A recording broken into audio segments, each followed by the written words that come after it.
Hi friends, இப்போ நாம் சுவையான காரக்குழம்பு எப்படி பண்ணுறதுன்னு பார்க்கலாம். இது பண்ணுறதுக்கு நாம் ஃபஸ்ட்டு ஒரு பேஸ்ட் தயார் பண்ண போகிறோம். இப்போ ஒரு பாத்திரத்தில் 1 டேபிள் ஸ்பூன் அளவு ஆயில் விட்டுக்கோங்க.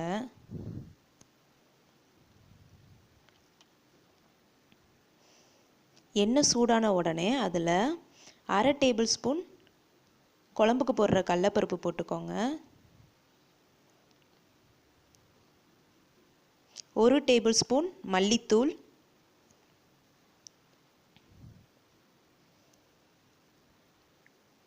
1 டேபிள் ஸ்பூன் சீரகம் சேர்த்துக்கோங்க. இதை லைட்டாக வதக்குங்க.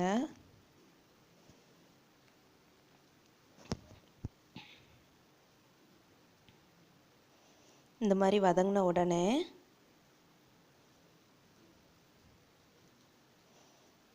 இப்போ 3 பல் பூண்டு சேர்த்துக்கோங்க. 5-6 சின்ன வெங்காயம் தோல் உரித்து வச்சுருக்கேன், அதையும் இதோடு சேர்த்துக்கோங்க.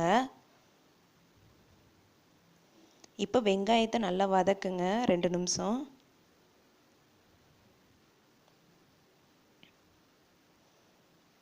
இப்போ பாருங்கள், வெங்காயம் நல்லா வதங்கிருச்சு. இப்போ நாம் தக்காளி சேர்த்துக்கலாம். ஒரு தக்காளியை கட் பண்ணி வச்சுருக்கேன், அதையும் இதோடு சேர்த்துக்கோங்க.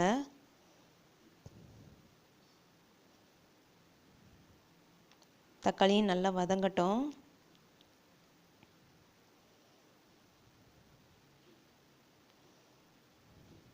இப்போ பாருங்கள், நல்லா தக்காளி வதங்கிருச்சு.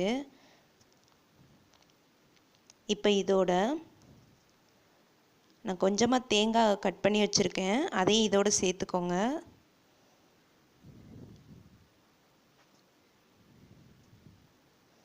இந்த மாதிரி மிக்ஸ் பண்ணிவிட்டு ஸ்டவ்வை ஆஃப் பண்ணிடுங்க. இப்போ இதை நாம் ஆறுனதுக்கப்புறமா மிக்ஸி ஸ்டாரில் மாற்றி அரைச்சி எடுத்துக்கலாம்.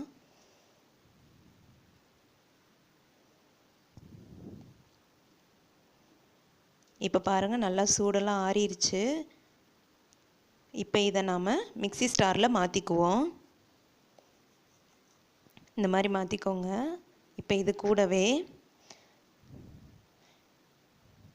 நான் 2 table spoon sambar powder, 1 table spoon மிளகாய்த்தூள் எடுத்திருக்கேன், இதையும் இது கூடவே போட்டுக்கோங்க.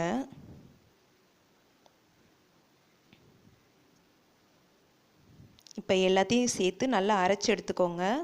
இப்போ நமக்கு பேஸ்ட்டு தயாராகிருச்சு. இப்போ நாம் குழம்பு பண்ணலாம்.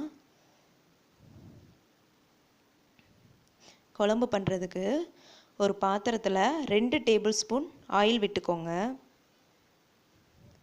காரக்குழம்புக்கு நல்லெண்ணெய் யூஸ் பண்ணிக்கோங்க, அது நல்லா டேஸ்ட்டாக இருக்கும். இப்போ 1/2 டேபிள் ஸ்பூன் கடுகு சேர்த்துக்கோங்க.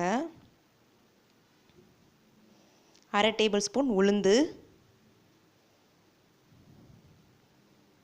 1/4 டீஸ்பூன் வெந்தயம் சேர்த்தாச்சு. இப்போ கடுகு வெடித்ததுக்கப்புறமா ஒரு பெரிய வெங்காயத்தை நீள நீளமாக கட் பண்ணி வச்சுருக்கேன், அதையும் சேர்த்துக்கோங்க. 4-5 கருவேப்பிலை சேர்த்துக்கோங்க. இப்போ வெங்காயத்தை நல்லா வதக்குங்க, பொன்னிறாகிற வரைக்கும் வதங்கணும். இந்த மாதிரி வதங்கின உடனே இப்போ நாம் இதோட காய் சேர்த்துக்கலாம். நான் இன்றைக்கி 1 முருங்கைக்காய், 2 கத்திரிக்காய் எடுத்திருக்கேன், அதையும் சேர்த்துக்கோங்க.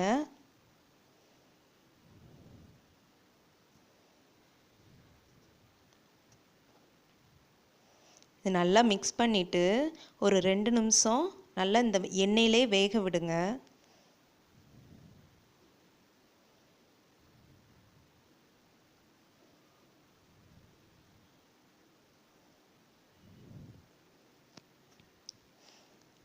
ரெண்டு நிமிஷத்துக்கு அப்புறமா ஓப்பன் பண்ணி பாருங்கள். கத்திரிக்காய் முருங்கைக்காய்லாம் நல்லா வெந்துருச்சு. இப்போ நாம் இதோட புளிக்கரைசலை சேர்த்துக்கலாம். நான் இன்றைக்கி இந்த அளவு புளியை தண்ணியில் ஊற வச்சு அதோட ஜூஸ் எடுத்து வச்சுருக்கேன். இப்போ இதை நம்ம குழம்புல சேர்த்துக்கலாம். இந்த மாதிரி சேர்த்துக்கோங்க.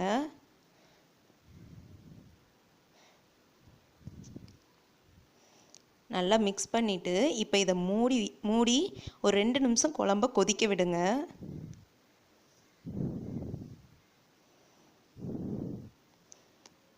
ரெண்டு நிமிஷத்துக்கு அப்புறமா ஓப்பன் பண்ணி பாருங்கள். குழம்பு நல்லா கொதிச்சிருக்கு. இப்போ இது கூட நம்ம அரைச்சி வச்சுருக்கிற அந்த பேஸ்ட்டை சேர்த்துக்கோங்க.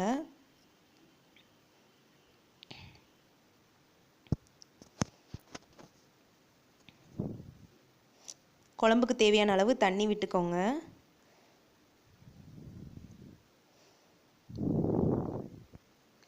இப்போ இதோட 1/2 டேபிள் ஸ்பூன் பெருங்காயத்தூள் சேர்த்துக்கோங்க. கடைசியாக குழம்புக்கு தேவையான அளவு உப்பு சேர்த்துக்கோங்க. இப்போ எல்லாத்தையும் மிக்ஸ் பண்ணி விடுங்க.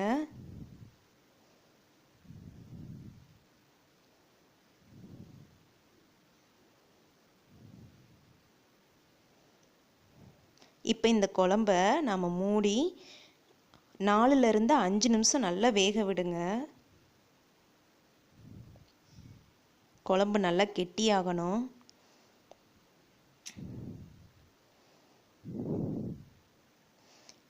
இப்போ 5 நிமிஷம் ஆயிடுச்சு. ஓப்பன் பண்ணி பார்ப்போம். பாருங்கள், குழம்பு நல்லா எண்ணெயெல்லாம் பிரிஞ்சு அருமையாக வந்திருக்கு. நீங்கள் இந்த மாதிரி காரக்குழம்பு வீட்டில் ட்ரை பண்ணி பாருங்கள். கண்டிப்பாக உங்களுக்கு பிடிக்கும். இந்த முருங்கைக்காய், கத்திரிக்காய் எல்லாம் சேர்ந்து ஒரு டிஃப்ரெண்ட் டேஸ்ட்டில் இருக்கும்.